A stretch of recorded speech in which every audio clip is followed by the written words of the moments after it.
Hi there, and welcome back to the M5Stack official channel. Last week we were showing you how to connect to your M5 over serial communication. This week we'll be continuing that subject and using a tool called Ampy to put files and get files from the flash system. Let's get started with the Windows version. Here's how we install Ampy on Windows. Start by opening the terminal with cmd command. Then we'll type pip install Adafruit -ampy. This shouldn't take long to install. Once we've installed Ampy, we'll need to check which COM port that our device is connected to. Once we know that, we'll use this command to tell Ampy which port to communicate over. To test, we can use the Ampy ls command to show what's on the root of the drive. Now we'll get set up with the Mac version. Once we've gone through the installation process, all the commands will be the same. Now the installation on Mac is a little less straightforward. If you already have pip installed on your Mac, then you can use the pip install command that we just used. If you don't, however, we'll go to the pypi.org website and search for Ampy. We'll choose this one, Adafruit Ampy, and then download the zip file. Once you've downloaded the zip file and extracted it, we'll need to open the terminal and change our location so that we're in the extracted folder. Once in the folder, we can list the contents and see that there's a setup.py file.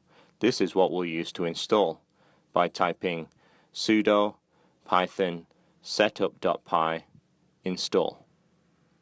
This will require your password, so put your password for your computer in and then the installation should start.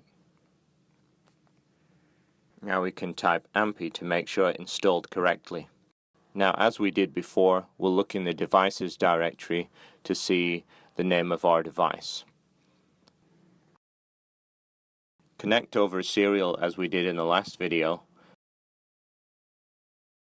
but this time we'll kill the processes by pressing Ctrl A followed by Ctrl// and then press yes and enter.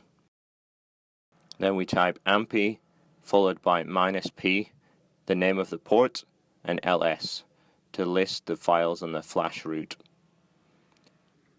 Now it's going to get tiresome if we have to keep entering the device name in between our Ampy commands. So if we enter this line, we'll only then have to use Ampy followed by any of the commands. Now you see that if we type Ampy ls, we'll get the same result as before. Okay, now let's look into the flash directory by typing Ampy ls/flash. We can see here all of the folders and the Python files inside the flash. Why don't we try getting one of them with the Ampy get command. First, we choose the name of the file and its destination. We can copy and paste that in. And then second, we'll need to repeat that name again for what we want it to be called when it reaches the destination on our computer.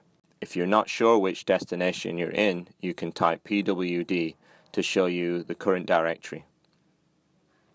Now we can press ls and you'll see that the main py has arrived on our computer. As well as getting files, we can also put files. For instance, we might want to put other Python modules or maybe pictures to display on the screen. There's an extensive guide to using Ampy that you can download from the Adafruit website.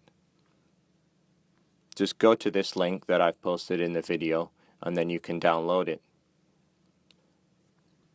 That's all for today. I hope you found this video helpful. Please leave your comments in the comment section.